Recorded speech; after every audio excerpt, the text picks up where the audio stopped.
గిరి ప్రదక్షిణ చేయడం చాలా మంచిదని చెప్పి ఆ మొత్తం యాదగిరిగుట్ట కొండ అంతా కూడా పవిత్రమైనది కాబట్టి ఆ కొండ చుట్టూ ప్రదక్షిణం అంటే స్వామివారి చుట్టూ చేసినటువంటి ప్రదక్షిణగానే భావించి మరి గిరి ప్రదక్షిణ చేయాలనేటటువంటి తలంపుతోని యాదాద్రి టెంపుల్ నుంచి ఏదైతే చేపట్టినరో యాదాద్రి అయ్యవార్లు అందరూ కూడా నిర్ణయించి చేపట్టినరో ఆ పుణ్య ప్రదక్షిణలో పాల్గొనడం నా అదృష్టంగా నేను భావిస్తూ ఉన్నాను.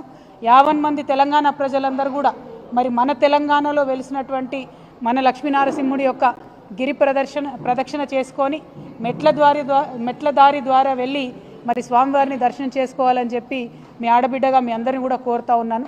ఆయన మన కొంగు బంగారం లాంటోడు, కోరుకున్న కోరికలన్నీ కూడా తీర్చేటటువంటి చల్లని దేవుడు. మరి అటువంటి దేవుడు కేసీఆర్ గారికి సంకల్పం కల్పించి వారికి శక్తినిచ్చి బలాన్నిచ్చి వారి చేత 1200 కోట్లతోని అంగరంగ వైభవంగా తన కోసం ఆలయాన్ని ఆ భగవంతుడు నిర్మింపజేసుకున్నాడు.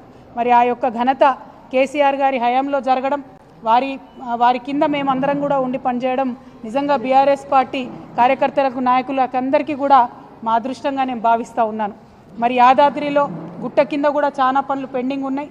ఆ పనులన్నీ కూడా ఇప్పుడున్నటువంటి ప్రభుత్వం యథాతథంగా కొనసాగించాలని, యాదాద్రి యొక్క వైభవాన్ని కాపాడడానికి అన్ని రకాలుగా ప్రయత్నం చేయాలని చెప్పి కూడా ఈ సందర్భంగా మేము డిమాండ్ చేస్తూ ఉన్నాం. అదేవిధంగా ఉమ్మడి నల్గొండ జిల్లా అంటే ఉద్యమాల కిల్లాగా పేరున్నటువంటి జిల్లా. తెలంగాణ ఉద్యమంలోనైతేనేమిటి, అంతకుముందు సాయుధ రైతాంగ పోరాటంలోనైతేనేంటి అద్భుతంగా తెలంగాణ ప్రజల యొక్క స్ఫూర్తిని యావత్ ప్రపంచానికి పరిచయం చేసినటువంటి జిల్లా ఉమ్మడి నల్గొండ జిల్లా. మరి ఆ ఉమ్మడి నల్గొండ జిల్లా అభివృద్ధి అనేటటువంటిది తెలంగాణ ఉద్యమం అప్పటి నుంచి కూడా మనందరికీ ఉన్నటువంటి కళ. ఆ కళను సాకారం చేసుకోవడానికి 2014లో కేసీఆర్ గారి నాయకత్వంలో తెలంగాణ రాష్ట్రం ఏర్పడ్డ తర్వాత నల్గొండ ప్రజలు దీవించి ఆశీర్వదిస్తే బీఆర్ఎస్ పార్టీ గవర్నమెంట్ వచ్చిన తర్వాత నల్గొండ ప్రజలు చల్లగా ఉండాలి, నల్గొండ బిడ్డలందరికీ ఇంటింటికి మంచినీరు అందాలి, ఫ్లోరైడ్తోని కాళ్ళు చేతులు వంకరపోయినటువంటి నా నల్లగొండ బిడ్డలందరూ కూడా మంచి నీళ్లు తాగాలనేటటువంటి మంచి సంకల్పంతో మరి కేసీఆర్ గారు పెద్ద ఎత్తున మిషన్ భగీరథ కార్యక్రమాన్ని చేపట్టి నల్గొండలో ఇంటింటికి నీరిచ్చినటువంటి సంగతి మీ అందరికి కూడా తెలిసిందే. అయితే ఈరోజు మనం గమనించుకోవాల్సింది ఏంటంటే, చాలా గర్వపడాల్సిన విషయం ఏంటంటే, పార్లమెంటు సాక్షిగా నల్గొండలో 0 ఫ్లోరోసిస్కి తీసుకొచ్చినటువంటి ఘనత బీఆర్ఎస్ది అని చెప్పి పార్లమెంట్ సాక్షిగా చెప్పడం జరిగింది. నిజంగా కూడా గర్వకారణం, ఒక ఇమోషనల్ మూమెంట్. ఇది చాలా సంతోషకరమైన మూమెంట్. ఎందుకంటే 60 ఏండ్లు గోసపడ్డ ఆనాటి ప్రధానమంత్రి మన్మోహన్ సింగ్ గారి టేబుల్ మీద తీసుకుపోయి నల్గొండ ఫ్లోరైడ్ బాధితుడైనటువంటి పిల్లగాన్ని పండబెట్టి ఇది సార్ మా దుస్థితి అని చెప్పుకొని గొల్లున ఏడిస్తే ఏనాడు కూడా కాంగ్రెస్ వాళ్ళు కరుణించి ఒక వాటర్ ప్లాంట్ పెట్టినటువంటి పాపాన పోలేదు. అటువంటిది 10 సంవత్సరాల కేసీఆర్ పాలనలో కంప్లీట్గా సంపూర్ణంగా ఫ్లోరైడ్ని నివారించడం అంటే నల్గొండలో తరతరాల బిడ్డల కోసం చేసినటువంటి పని ఇది అని నల్గొండ ప్రజలందరికీ కూడా సవినయంగా నేను విజ్ఞప్తి చేస్తూ ఉన్నాను. మరి వాళ్ళు అదే ఫ్లోరైడ్ ఉన్నటువంటి ప్రాంతం మూసీని ప్రక్షాళన చేసుకోవాలని చెప్పి ఇంకొక కళ మనకుండే. మరి నిజంగా మూసీ మురికెట్లయిందండి, మూసీకి మకిలు ఎట్లా పట్టింది, మూసీలోకి ఇండస్ట్రియల్ వ్యర్థాలు వస్తుంటే వింత తమాషా చూసుకుంటూ 60 ఏళ్ళు కూర్చున్నటువంటి వాళ్ళెవరు, ఆ పార్టీలు ఎవరు అన్నది కూడా నల్గొండ ప్రజానికం అంతా కూడా దయచేసి గుండెల మీద ఒకసారి చేసుకొని ఆలోచన చేయాలి.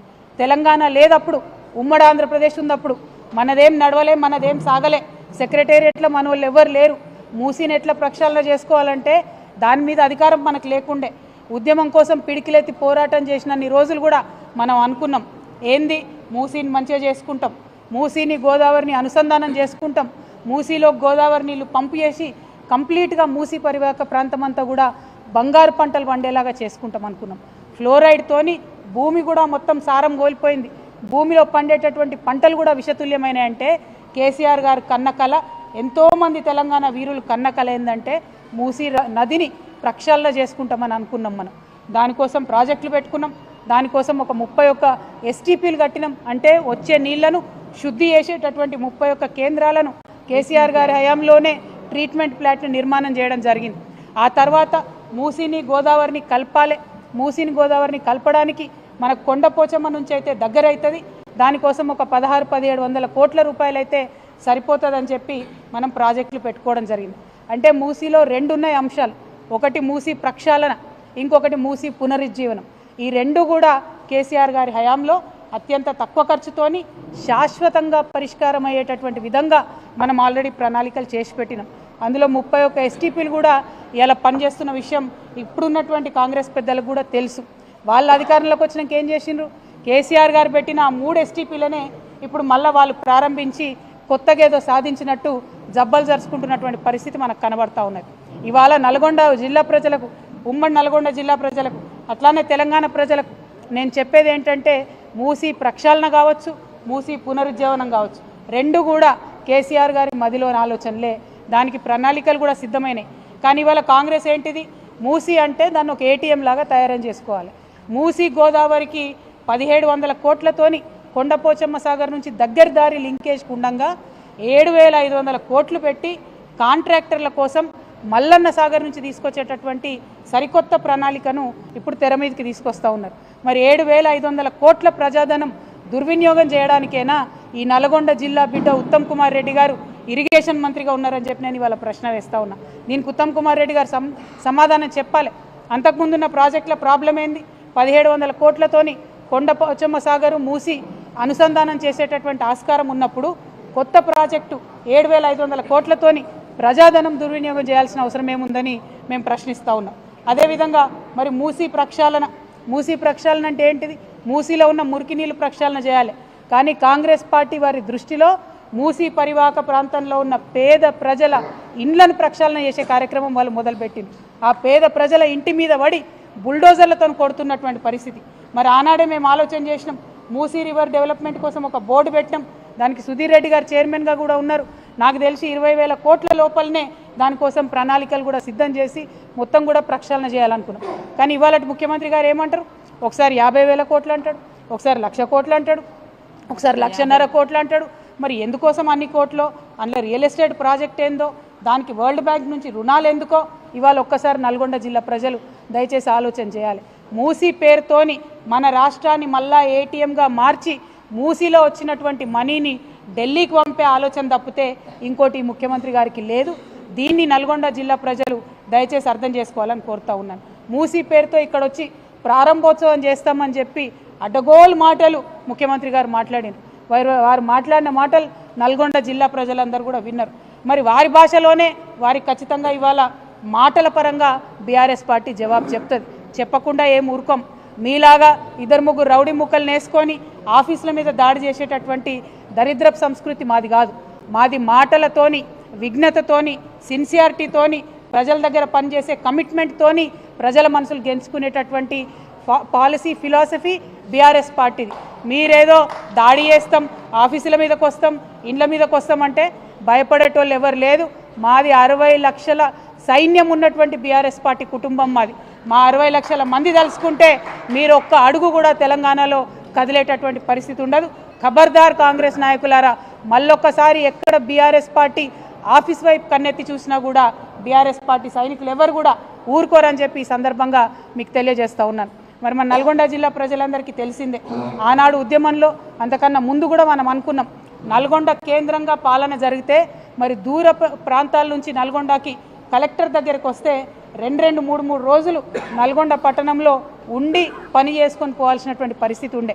కానీ దాన్ని నిర్మూలించాలని, ప్రజల వద్దకే పాలన వెళ్ళాలని చెప్పి నల్గొండ నుంచి మళ్ళీ కొత్తగా జిల్లాలను ఏర్పాటు చేసుకున్నాం. జిల్లాల ఏర్పాటుతో ఊరుకోలేదు. ఏర్పాటు చేసిన జిల్లాలలో 3 ప్రభుత్వ మెడికల్ కళాశాలలు మనం తీసుకొచ్చినాం. ఇవాళ ఇక్కడ కోమటిరెడ్డి గారు ఉన్నారు మంత్రిగా, ఉత్తమ్ కుమార్ రెడ్డి గారు ఉన్నారు. వారిద్దరు నేను ప్రశ్నిస్తూ ఉన్నా, 60 ఏండ్ల మీ పాలనలో కనీసం ఒక్కటంటే ఒక మెడికల్ కాలేజు మీరు తీసుకురాగలిగినరా? నల్గొండ జిల్లా ప్రజల దగ్గరికి పరిపాలన తీసుకురావాలనేటటువంటి సోయి మీకున్నదా? ఆనాడు కేసీఆర్ గారు కలెక్టరేట్ ఓపెనింగ్కి పిలిస్తే కోమటిరెడ్డి గారు కూడా వచ్చి కేసీఆర్ గారి పక్కన కూర్చొని మరి ఇంత అద్భుతమైన కలెక్టరేట్ కట్టిండ్రు. ఇటువంటి కలెక్టరేట్లు వేరే రాష్ట్రాలలో సెక్రటేరియట్ల కన్నా పెద్దగా ఉన్నాయని చెప్పి పొగిడినటువంటి వ్యక్తి కోమటిరెడ్డి వెంకటరెడ్డి గారు. మరి ఇవాళ వారు ఏం మాట్లాడుతున్నారో దయచేసి నల్గొండ జిల్లా ప్రజలు, తెలంగాణ ప్రజలు గమనించాలి. ఓడ దాటే వరకు ఒక రకంగా, ఏదో ఒడ్డు దాటినాక ఇంకొక రకంగా అన్నట్టు కాంగ్రెస్ పార్టీ వాళ్ళు మాట్లాడుతూ ఉన్నారు. దీన్ని, ఈ వైఖరిని ప్రజలు అర్థం చేసుకోవాలని చెప్పి నేను కోరుతా ఉన్నాను. మరి ఉమ్మడి నల్గొండ జిల్లాలో 12 నియోజకవర్గాలు ఉంటే ఆ 12 నియోజకవర్గాలకు కూడా కలిపి మనం 36,000 కోట్లను 10 సంవత్సరాలలో బీఆర్ఎస్ ప్రభుత్వంలో 36,000 కోట్లను అభివృద్ధి కోసం మనం స్పెండ్ చేయడం జరిగింది. అదేవిధంగా సంక్షేమం కోసం అంటే అది పెన్షన్ కావచ్చు, కళ్యాణ లక్ష్మి కావచ్చు, రైతు బంధు కావచ్చు, రైతు బీమా కావచ్చు, ఈ కార్యక్రమాలకు అన్నీ కూడా కలుపుకొని మనము 42,000 కోట్ల రూపాయలను నల్గొండ ప్రజలకు ఇవ్వడం జరిగింది. మా పాలన ఎట్లుండే అంటే ప్రభుత్వంకి వచ్చినటువంటి ఆదాయం అంతా కూడా పేద ఇంటి బిడ్డకు అక్కడికి రావాలనేటటువంటి ఆలోచన మాకుండే. ఇవాళ ఏం జరుగుతున్నది? నిన్న 21వ తారీఖు నుంచి 24వ తారీఖు వరకు గ్రామాన సభలు పెడతా ఉన్నారు, గ్రామ సభలు పెడతా ఉన్నారు. ఎందుకోసం గ్రామ సభలు? రేషన్ కార్డులు, రైతు భరోసాలు, అట్లానే ఇందిరమ్మ ఇండ్లు, ఈ పథకాలన్నీ కూలీలకు ఇస్తామన్న డబ్బులు ఇవన్నీ కూడా ఇస్తామని చెప్పి గ్రామ సభలు పెడతా ఉన్నారు. ఇవాళ ఒక్క మాట నేను కాంగ్రెస్ ప్రభుత్వాన్ని సూటిగా ప్రశ్నిస్తూ ఉన్నా, దయచేసి ప్రజలు ఆలోచన చేయాలి. అధికారంలోకి రాగానే ఏం చేసిండ్రు? అప్లికేషన్లు పెట్టుకోండి, మేము ఇచ్చేస్తాం మీకు పథకాలన్నీ అని చెప్పింది. అంటే ఒకసారి అప్లికేషన్ పెడితే మళ్ళీ ఎంపీ ఎలక్షన్ల ముందు మళ్ళీ ఏమన్నారు? లేదు అభయహస్తం అప్లికేషన్లు పెట్టండి అన్నారు. మళ్ళీ ఒకసారి లైన్లలో నిలబడి అప్లికేషన్లు పెట్టాం. ఎంపీ ఎలక్షన్లు అయిపోయాక ఏమన్నారు? మేము కులగణన చేస్తున్నాం, మీ దగ్గరికి వచ్చే మేము తెలుసుకుంటాం విషయాలు అన్నారు. మూడోసారి కూడా కులగణన పేరు మీద ఇంకో 3 నెలలు టైంపాస్ చేసిండు. మరి మూడు సార్ల ప్రజలు ఇచ్చినటువంటి అప్లికేషన్లు మీ దగ్గర ఉండంగా, ఆల్రెడీ మీ సేవలో పెండింగ్ ఉన్న లక్షలాది అప్లికేషన్లు ఉండంగా మళ్ళా గ్రామ సభలు పెట్టి కొత్తగా మీరు ఏం సాధిస్తూ ఉన్నారు? ఓకే, గ్రామ సభలు పెడతా ఉన్నారు. పెట్టినప్పుడు ముందే కోతలు పెట్టినటువంటి లిస్టు గ్రామాలకు ఎట్లొస్తున్నది? మీరు గ్రామంలోంచి తీసుకొని లిస్టుని పైకి పంపుతారా, లేకపోతే పైన ఏసీ ఆఫీసులల్లో కంప్యూటర్ ముంగట తయారు చేసిన లిస్టును గ్రామాలకు పంపుతున్నారా అన్నది ప్రజలకు స్పష్టత ఇవ్వాలి. ఎందుకోసం ఈ మాట చెప్తా ఉన్నా అంటే ఇవాళ మన రాష్ట్రం మొత్తం చూసుకుంటే 50 లక్షల జాబ్ కార్డులు ఉన్నాయి. అంటే దాదాపు 1 కోటి మందికి పైగా కూలీలు ఉంటారు, ఎన్ఆర్ఈజీఎస్ కూలీకి పనికి పోయే వాళ్ళు ఉంటారు. ఇవాళ 1 కోటి మందిలో ఇప్పుడున్న ప్రభుత్వం సెక్రటేరియట్లో కూర్చొని కోతలు పెడితే 10 లక్షల మందికి కూడా సంవత్సరానికి 12,000 ఇచ్చేటటువంటి పరిస్థితి కనబడతలేదు. అంటే ప్రతి ఒక్కటి కోతలు పెట్టి ఏదో తూతూ మంత్రంగా మీద ఇచ్చినామా అంటే ఇచ్చినట్టు చేస్తున్నారు. దీనికి బెస్ట్ ఎగ్జాంపుల్ నల్గొండ జిల్లా ప్రజలకు అర్థమవుతుంది.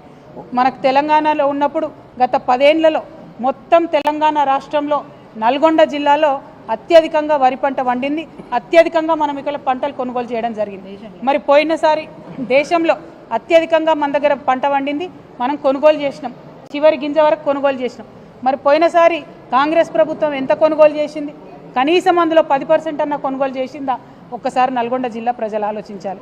ఇక మన ఉత్తమ్ కుమార్ రెడ్డి అన్న మాట్లాడతాడు, సంక్రాంతికి సన్నబియ్యం ఇస్తాం, సంక్రాంతికి రేషన్ కార్డులు ఇస్తాం, సంక్రాంతి పోయింది, సన్నబియ్యం సంగతి దేవుడికి రేషన్ కార్డులు మళ్ళీ గ్రామ సభలు అంటుండ్రు. అందులో కూడా అప్లై చేసుకున్న వాళ్ళు చాలా మంది ఉన్నారు, 10% మంది కూడా వీళ్ళకి ఇచ్చే ఆలోచన లేదు. ఇవాళ నల్గొండ జిల్లా ప్రజల్ని మేము రిక్వెస్ట్ చేసేది ఒకటే, మీరు గ్రామ సభలు అటెండ్ అవుతుంటే కంపల్సరీ అధికారుల దగ్గర ఖచ్చితంగా మీ డేటా అంతా నోటీస్ చేసుకోండి. గ్రామ సభలు అయిపోయిన తర్వాత 26వ తారీఖు నాడు వాళ్ళు చెప్పినట్టు మనకు రైతు భరోసా, ఇందిరమ్మ ఆత్మీయ కూలీ పథకం కింద రావాల్సినటువంటి డబ్బులు, రేషన్ కార్డులు, ఇందిరమ్మ ఇల్లు ఇవన్నీ సరిగ్గా వచ్చినాయా? సరే రాకపోతే ఎక్కడికక్కడ గ్రామాలలో కాంగ్రెస్ పార్టీ నాయకుల్ని, కార్యకర్తల్ని నిలదీయవలసిందిగా నల్గొండ జిల్లా ప్రజలకు మేము పిలుపునిస్తూ ఉన్నాం. అదేవిధంగా మరి నల్గొండ జిల్లా అంటేనే ఒకప్పుడు నీళ్ల కోసం కటకలలాడినటువంటి జిల్లా.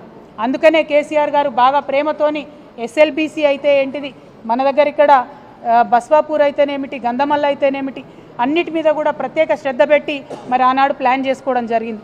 చాలా పనులు ముందుకు పోయినాయి, ఇంకా కొన్ని కొనసాగుతూ ఉన్నాయి. వీటన్నిటిని కూడా ఎటువంటి పక్షపాతం లేకుండా నీటి ప్రాజెక్టులన్నీ కూడా త్వరితగతిన పూర్తి చేయాలని చెప్పి ఉత్తమ్ కుమార్ రెడ్డి గారిని మేము డిమాండ్ చేస్తూ ఉన్నాం. అదేవిధంగా రాష్ట్ర ముఖ్యమంత్రి గారిని మేము సూటిగా నల్గొండ గడ్డ నుండి ప్రశ్నిస్తూ ఉన్నాం. నల్గొండలో నాగార్జున సాగర్ ఉంటే మరి నాగార్జున సాగర్ 10 ఏళ్ళు కేసీఆర్ గారి దగ్గర ఉన్నప్పుడు left canal, right canal, head regulator అన్నీ కూడా తెలంగాణ ప్రభుత్వమే మేనేజ్ చేసింది. అందుకోసమే ఎటువంటి ఇబ్బంది లేకుండా నాగార్జున సాగర్లో ఎడమ కాలువ నుండి నల్గొండ రైతాంగానికి అంతటికి కూడా మంచిగా 10 ఏళ్ళు నీళ్ళు వచ్చినాయి. ఇవాళ మీరు గత సంవత్సరం నుంచి మీ చేతిలో ప్రాజెక్టు లేదు, కేంద్ర బలగాల కంట్రోల్లోకి వెళ్ళిపోయింది ప్రాజెక్టు. ఇవాళ మన తెలంగాణ ఇంజనీర్లు మరి కుడి కాలువ నుండి ఎన్ని నీళ్లు పోతున్నాయి కొలుద్దామని ఆ పక్కకు పోవాలంటే పోయే పరిస్థితి లేదు. రానిస్తలేరు ఆంధ్రోళ్ళు, మన అధికారులనే పోతే కొట్టి కేసులు పెట్టేటటువంటి పరిస్థితి ఉన్నది. మరి ఇక్కడ ఇరిగేషన్ శాఖ మంత్రి ఇదే జిల్లా బిడ్డగా ఉండి నాగార్జున సాగర్లో అన్యాయం జరుగుతుంటే ఎట్లా చూస్తూ కూర్చుంటారని చెప్పి మేము ముఖ్యమంత్రి గారిని అడుగుతా ఉన్నాం, ఇరిగేషన్ శాఖ మంత్రి గారిని కూడా అడుగుతా ఉన్నాం. ఇంకా ఎంత దారుణంగా ఉంటుందంటే కాంగ్రెస్ పార్టీ యొక్క వైఖరి, ఈ యాసంగిలో మన నల్గొండ జిల్లాలో ఏదైతే కాళేశ్వరం నుంచి ఎస్ఆర్ఎస్పి నుంచి కాకతీయ కెనాల్ నుండి రావాల్సినటువంటి నీటిని ఇవ్వకుండా ఎందుకోసం ఇవ్వలే నీళ్లు? కేసీఆర్ కాళేశ్వరం కట్టిండ్రు, అది పని చేస్తలేదని చెప్పాలనేటటువంటి ఒక కక్షతో తప్ప ఇంకొకటి ఏం లేదు. కేవలం కేసీఆర్ ఆనవాళ్ళు లేకుండా చేయాలి. కేసీఆర్ అంటే కాళేశ్వరం గుర్తు రావద్దు, కేసీఆర్ అంటే యాదాద్రి గుర్తు రావద్దు, కేసీఆర్ అంటే థర్మల్ పవర్ ప్లాంట్ మనం ఇక్కడ పెట్టినటువంటిది గుర్తుకు రావద్దు. ఇదే ఆలోచనతో మీరు నీళ్ళు ఆపినరు. ఇక్కడ కాళేశ్వరం కింద 3,30,000 ఎకరాల నిండబెట్టినరు. నాగార్జున సాగర్ కింద 1,20,000 పైచిలకు ఎకరాలు నిండబెట్టినరు. నిజంగా సిగ్గుండాలి. రైతుల మీద పగ తీర్చుకుంటున్నారు మీరు. కేసీఆర్ గారిని ఏమి చేయలేక, బీఆర్ఎస్ పార్టీని రాజకీయంగా ఎదుర్కోలేక నల్గొండ రైతాంగం మీద కోపం చూపిస్తున్నటువంటి కాంగ్రెస్ పార్టీ వైఖరిని ఖండిస్తూ ఉన్నాం. ఈసారి అట్లా చేయొద్దు. కాళేశ్వరం నుంచి వాటర్ లిఫ్ట్ చేయాలి. ఎస్ఆర్ఎస్పి నుండి కాకతీయ కెనాల్ నుండి టేల్ ఎండ్ వరకు వచ్చేటటువంటి వాటర్ ఖచ్చితంగా ఇవ్వాలని చెప్పి మేము డిమాండ్ చేస్తూ ఉన్నాం. తక్షణమే నాగార్జున సాగర్ ప్రాజెక్ట్ని మన కంట్రోల్లోకి తీసుకోవాలి. లెఫ్ట్ నుంచి వచ్చే లెఫ్ట్ కాలువ నుండి వచ్చేటటువంటి నీటిని కూడా మన జిల్లాకు వచ్చేలాగా ప్రయత్నం చేయాలని కూడా ఉత్తమ్ కుమార్ రెడ్డి గారిని మేము డిమాండ్ చేస్తూ ఉన్నాం. మరి కేసీఆర్ అంటేనే కాలువలు, చెరువులు, రిజర్వాయర్లని ఒకప్పుడు చెప్పుకున్నాం మనం. అట్లా కాంగ్రెస్ పార్టీ వారి వేగాన్ని అందుకోలేక, నీటి మీద అధ్యయనం చేయలేక, కృష్ణానదిలో కూడా మన వాటాను కాపాడలేనటువంటి పరిస్థితి అలా ఉన్నది. కాబట్టి నల్గొండలో ఉన్నటువంటి మేధావులకు, విద్యార్థులకు, రైతన్నలకు నేను విజ్ఞప్తి చేస్తూ ఉన్నాను. కృష్ణా ట్రిబ్యునల్లో వాదనలు సరిగ్గా కాంగ్రెస్ పార్టీ వినిపించలేకపోతూ ఉంది. మీరందరూ కూడా ఒత్తిడి పెంచాలి. ఉత్తమ్ కుమార్ రెడ్డి గారిని వాదనలు సరిగ్గా వినిపించాలని చెప్పి ప్రభుత్వం మీద ఒత్తిడి పెంచాలి. ఎట్ ద సేమ్ టైం మన హక్కుగా మనకు రావాల్సినటువంటి రేషన్ కార్డులు కావచ్చు, వాళ్ళు వాగ్దానాలు ఇచ్చినటువంటి ఏ పథకాలైనా వాటి అమలు కోసం ప్రయత్నం చేయాలి. ఇక చివరిగా మా నల్గొండ ఆడబిడ్డలకు నేను విజ్ఞప్తి చేస్తూ ఉన్నాను. మనకు ఈ కాంగ్రెస్ ప్రభుత్వం వచ్చినప్పటి నుంచి ఆడబిడ్డలకు ఇచ్చిన ఏ ఒక్క వాగ్దానాన్ని కూడా పూర్తి చేయలేదు. అది పెన్షన్ పెంచుతామన్నారు, పెంచలేదు. ఇప్పటికి కూడా గదే కేసీఆర్ పెన్షన్ పాత పైసలే 2,000 నెలకు వస్తున్నాయి తప్పితే తాత అవ్వలకు కొత్తగా పైసలు వస్తలేవు. మాకు బీడీ కార్మికులు ఉంటే వాళ్ళకు పైసలు వస్తలేవు. 18 ఏళ్ళు దాటినటువంటి విద్యార్థులు ఉంటే స్కూటీలు ఇస్తామన్నారు, అవి వస్తలేవు. మా ఆడబిడ్డలకు 2,500 రూపాయలు ఇస్తామన్నారు నెలకు, అవి వస్తలేవు. మరి ఈ విషయంలో ఆడబిడ్డలందరూ కూడా ఆలోచన చేయాలి. పెద్ద ఎత్తున దీని మీద ఉద్యమం చేయాలని చెప్పి నేను మా ఆడబిడ్డలందరినీ కూడా రిక్వెస్ట్ చేస్తూ ఉన్నాను. మరి పథకాలు వాళ్ళు ఇచ్చినామని చెప్పేటటువంటి కూడా అక్క చెప్తున్నట్టుగా గ్యాస్ పథకం కావచ్చు, విద్యుత్కి సంబంధించినటువంటి సబ్సిడీ కావచ్చు, ఏవైనా కూడా అరకొరగానే అందుతున్నాయి తప్పితే కడుపు నిండా అందుతలేవు. కడుపు నిండా అన్నం పెట్టాలి, కడుపు నిండా ప్రజలకు సంక్షేమ పథకాలు ఇవ్వాలన్నది కేసీఆర్ గారి ఆలోచన అయితే, కోతలు ఎట్లా పెట్టాలనేటటువంటిది కాంగ్రెస్ పార్టీ ఆలోచనగా కొనసాగుతున్నది. కాబట్టి మీ అందరిని నేను రిక్వెస్ట్ చేస్తూ ఉన్నా, కాంగ్రెస్ పార్టీ నాయకులు ఊర్లలోకి వస్తే మా ఆడబిడ్డలు అడగండి, మా కేసీఆర్ కిట్ ఎటుపోయింది? కళ్యాణ లక్ష్మితోని 1,00,000 రూపాయలతో పాటు తులం బంగారం ఇస్తా అన్నారు, మరి అది ఎప్పుడు ఇస్తారని చెప్పి ప్రశ్నించి నిలదీసి నల్గొండ బిడ్డలు రాజకీయ చైతన్యాన్ని ప్రదర్శించాలని చెప్పి నేను మీ అందరినీ కూడా కోరుతా ఉన్నాను. మరి చెప్పుకుంటూ పోతే అనేకం ఉన్నాయి. 10 ఏళ్ల కాలంలో ప్రజల్ని కన్నబిడ్డలుగా చూసుకున్నటువంటి పార్టీ బీఆర్ఎస్ పార్టీ, ప్రజలను ఓటు బ్యాంక్గా వాడుకుంటున్నటువంటి పార్టీ కాంగ్రెస్ పార్టీ. కాబట్టి కాంగ్రెస్ పార్టీ యొక్క వైఖరిని అర్థం చేసుకొని మనకు రావాల్సినటువంటి పనులన్నీ కూడా రాబట్టుకోండి. ఒక బాధ్యత గల ప్రతిపక్షంగా మీ అందరితో పాటు కూడా కలిసి మేము నడుస్తామని మీకు తెలియజేస్తూ మీ అందరి దగ్గర సెలవు తీసుకుంటా ఉన్నాను. ఆ లక్ష్మీ నరసింహస్వామి దయ వల్ల ఉమ్మడి నల్గొండ జిల్లా ప్రజలందరూ కూడా బాగుండాలని చెప్పి మరొకసారి ప్రార్థన చేస్తూ ఉన్నాను. Thank you. జై తెలంగాణ, జై కేసీఆర్.